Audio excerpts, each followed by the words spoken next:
अश्लील गाना गावे वाला चिन्हा जाने सन थूथुर से। तो ये भी भोजपुरी लैंग्वेज है थूथुर, इसको मुख गुहा बोलते हैं साइंस के अल्फाज में। तो कविता है कि अश्लील गाना गावे वाला चिन्हा जाले सन थूथुर से, आ एकनी के कटवावे के चाहिए गाँव के सन गा रहे हैं। थकल बा मिजाज जनी हौ वाला फील द, थकल बा मिजाज माने हौ वाला फील। हाँ, थकल बा मिजाज जनी हौ वाला फील द, एकनी का हाथ गोड़ बांध के पीठ पर। इन सब का नाम सुनिए, नाम क्या है? कोनो अकेला, कोनो जख्मी, कोनो दीवाना, आ कोनो बेदर्दी बाटे। माने सब बेदर्दी और दिल के मारल बड़ा। हाँ, कोनो अकेला, कोनो जख्मी, कोनो दीवाना, आ कोनो बेदर्दी बाटे। अश्लील गाना बिहार खातिर कैंसर, आ समाज खातिर स्वर्ग। नमस्कार, आज हमारे साथ समीर शायर मौजूद हैं। समीर शायर से हम कुछ भोजपुरी गाना जो चल रहा है उस गाने को लेकर के बात करेंगे। भोजपुरी इंडस्ट्री जो है वो ढोंडी और लहंगा से ऊपर और चोली से ऊपर जो है कभी आगे ही नहीं बढ़ रही है। उसको लेकर के बात करेंगे कि ये किस तरह से शायर लिखते हैं और उस तरह के अश्लील कलाकारों के ऊपर क्या कुछ कहते हैं। बहुत बहुत स्वागत है आपका। आपका भी स्वागत है आलम भाई, बहुत बहुत। आखिर भोजपुरी इंडस्ट्री जो लहंगा बा ढोंडी बा ओकरा से ऊपर काहे नहीं के बढ़त?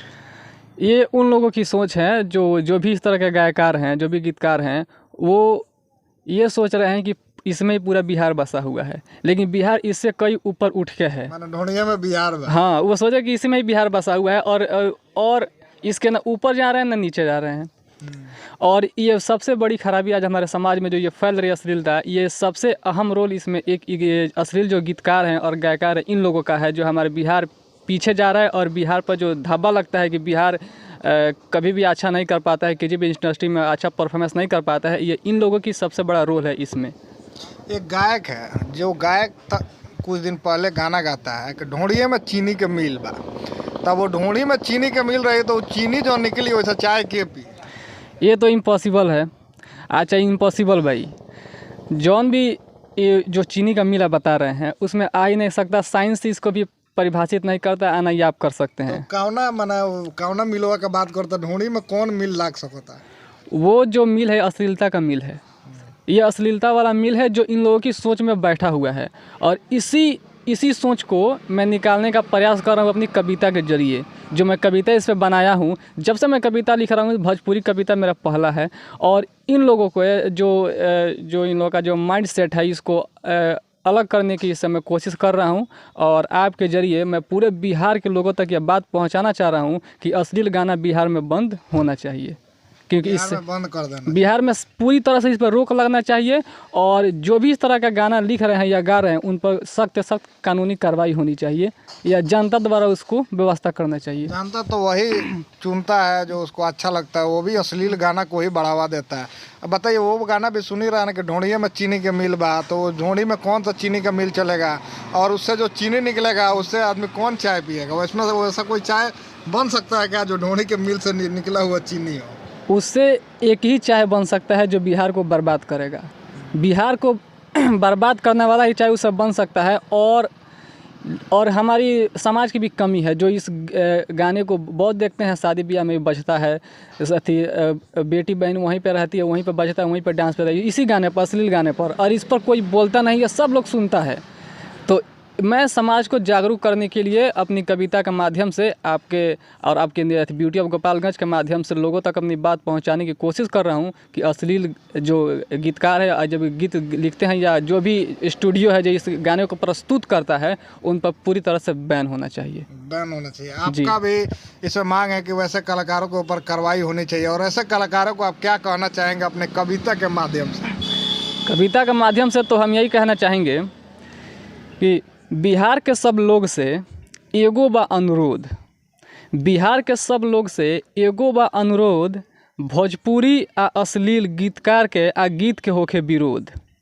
अश्लील गाना बिहार में बाजत चारू ओर बा, अश्लील गाना बिहार में बाजत चारू ओर बा, बुझात नहीं के लोग के रात बाकी भोर बा।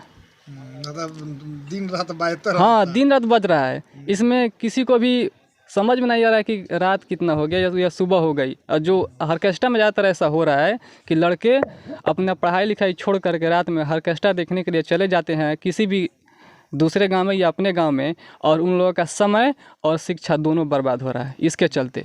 और जो गा रहा है जो ये अश्लील गीत उसको तो पढ़ा लिखा है नहीं, पढ़ा लिखा रहता तो इस तरह का काम नहीं करता। तो इसी कविता के माध्यम से कि बिहार के सब लोग से एगो बा अनुरोध, भोजपुरी अश्लील गीतकार के और गीत के होखे विरोध, अश्लील गाना बिहार में बाजत चारू ओर बा, अश्लील गाना बिहार में बाजत चारू ओर बा, बुझात नइखे लोग के रात बा की भोर बा। अब सुनिए गाना किस तरह का गा रहे हैं। थकल बा मिजाज जनी हौ वाला फील द, थकल बा मिजाज माने हौ वाला फील। हाँ, थकल बा मिजाज जनी हौ वाला फील द, एकनी का हाथ गोड़ बांध के पीठ मार के छील द।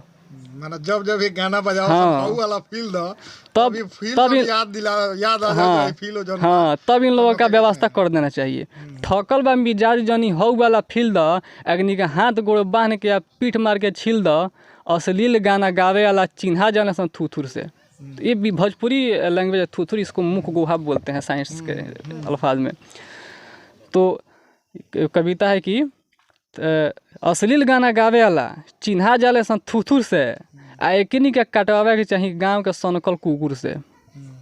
रोक ए पर ना लागल, रोक अगर ए पर ना लागल तो जंग पकड़ली समाज के पौधा में, आ पकड़ के एकनी के डाल देवे के चाहिए सरकारी लैट्रिन के हौदा में। सरकारी लैट्रिन का। हाँ, बहुत बढ़िया। हाँ, कहाँ से डाले के नहीं, खोल के डाल देवे के चाहिए। कहे जा सन अपना ढोड़ी में जा सन। माने ओकरा के बता दो जे हाँ हाँ, ये ढोड़िया है, बता देवे के चाहिए। आई में सारा चीनी भरल बा, ये मिलिया है। वही में चाटत रह। हाँ, चाटत रहसन। हाँ, तो ये एक बहुत ही मतलब मेरे शायर के भाषा में एक सजा है। और अगली जो पंक्ति है कि कौनो कुर्सी पर बैठ के, स्टूडियो में आप देखते हैं, कौनो कुर्सी पर बैठ के तो कौनो खाड़ा चिघरता, कौनो कुर्सी पर बैठ के कौनो खाड़ा चिघरता, एकनी के टोन सुन के बुझाता कि पाड़ा कहीं चिघरता। इन लोगों के जो टोन है उसमें जरा से भी मिठास नहीं है। अरे सुनते सुनते कान झनझना जाता लोग के, लेकिन फिर भी सुनता लोग। तो कौनो कुर्सी पर बैठ के खाड़ा कौनो चिघरता, एकनी का टोन सुन के बुझाता कि पाड़ा कहीं चिघरता। इन सब का नाम सुनिए, नाम क्या है। कौनो अकेला, कौनो जख्मी, कौनो दीवाना, आ कौनो बेदर्दी बाटे।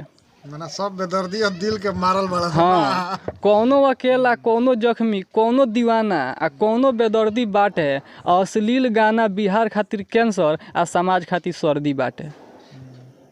ये बिहार खातिर कैंसर ना है, जो बिहार जो शिक्षा में पीछे हो रहा है, इसका भी एक अहम रोल है, अश्लीलता का भी। कि लड़के सब पढ़ाई नहीं कर रहे हैं, अश्लील गाना सुनने में अपना समय बर्बाद कर रहे हैं, आप भी देख रहे हैं।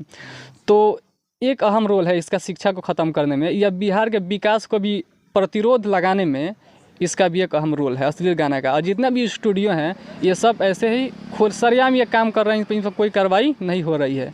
अब तो हर थिएटर में यही बज रहा है, यही। अगर ये नहीं बजेगा तो उन लोगों का कमाई भी नहीं हो पाएगा, वो लोग चल भी नहीं करेंगे। ना जब तक लहंगा में नहीं घुसेंगे तब तक चटकदार कुछ नहीं मिल पाएगा। यही है। तो इसी पर भी पाबंदी लगाने के लिए मैं मांग कर रहा हूँ सरकार से कि बिहार में अश्लील गाना पूरी तरह से बैन होना चाहिए, और जो भी अगर बैन होने के बाद इसका उल्लंघन करते हैं तो उन पर कठोर से कठोर कार्रवाई होनी चाहिए। और बिहार में सिर्फ और सिर्फ शिक्षा को और स्वास्थ्य को और चिकित्सा को जो है इसमें बढ़ावा देना चाहिए।